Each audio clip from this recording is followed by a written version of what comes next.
नमस्कार मैत्रिणींनो, मिनल लाईफस्टाईल व्लॉग्समध्ये तुमचं मनापासून स्वागत आहे। आज मी ओल्या काजूचा मसाला बनवणार आहे, जो घरच्या उपलब्ध साहित्यामध्ये फक्त अर्धा वाटी म्हणजे साधारण 100 ग्रॅम काजूपासून 3-4 जणांसाठी आरामात होतो। तर आता साहित्य बघूया। तर मी इथं ओले काजू घेतले आहेत। तुम्ही काजूचे तुकडे देखील वापरू शकता।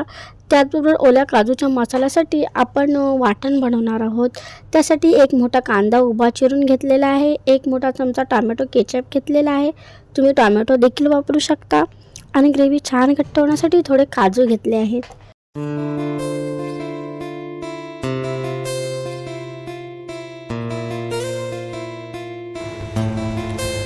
कढईमध्ये मी एक मोठा चमचा तेल घेतलेला आहे। तेल जास्त गरम करायचं नाही, नाहीतर काजू पटकन करपून जातील।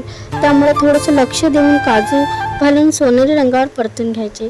काजू छान तळून झाले की ते प्लेटमध्ये काढून ठेवूया। आता याच उरलेल्या तेलामध्ये आपण वाटण्यासाठी घेतलेले साहित्य छान भाजून घेऊ।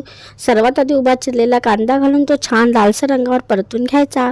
कांदा छान लालसर झाला की त्यात आलं, लसूण आणि खडे मसाले घालून सगळं एकत्र परतून घ्यायचे। टोमॅटोऐवजी मी इथे ग्रेव्हीसाठी टोमॅटो केचप वापरणार आहे। आता सगळं छान मऊ झालेलं आहे। भाजलेला मसाला थंड झाल्यावर मी तो मिक्सरच्या भांड्यात काढून घेतला आहे।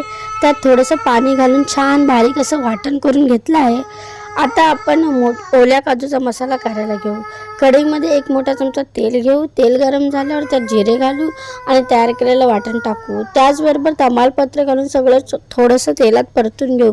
साधारण 4-5 मिनिटं मसाला छान तेलात परतायचा, त्यामुळे कांद्याच्या ग्रेव्हीचा कच्चा वास राहत नाही।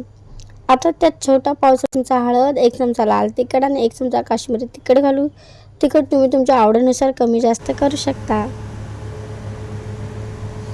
आता यात लाल तिखट आणि सगळे मसाले घालून छान मिक्स करून घेऊ।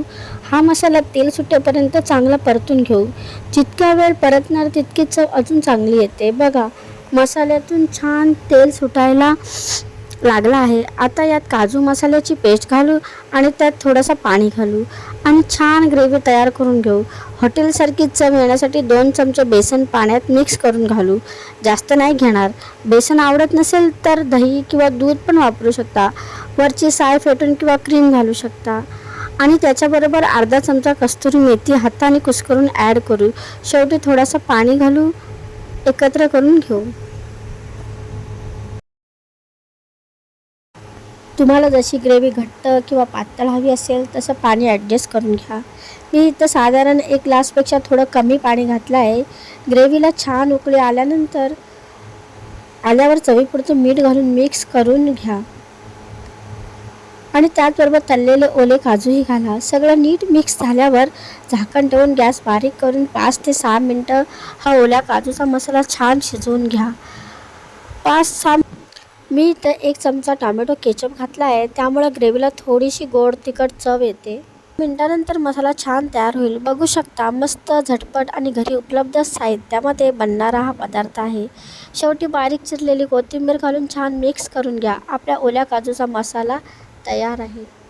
उपलब्ध साहित्यातून झटपट घरच्या घरी आपल्या ओल्या काजूचा मसाला एकदम मस्त तयार। 5-6 मिनिटांनी तुम्ही बघू शकता छान शिजलाय। बारीक चिरलेली कोथिंबीर घालून आणखीन टेस्टी बनवा। थोडा पातळ वाटत असेल तर अजून थोडा वेळ उकळा, पण लक्षात ठेवा थंड झाल्यावर ही ग्रेव्ही आपोआप घट्ट होते, त्यामुळे सुरुवातीला जास्त घट्ट ठेवू नका। मस्त हॉटेलसारखा टेस्ट येईल असा तयार झालेला हा मसाला 3-4 जणांसाठी आरामात पुरेल। तुम्हाला नक्की आवडला असेल तर करून बघा। व्हिडिओ आवडला असेल तर लाईक, शेअर आणि चॅनलला सबस्क्राईब करा। धन्यवाद।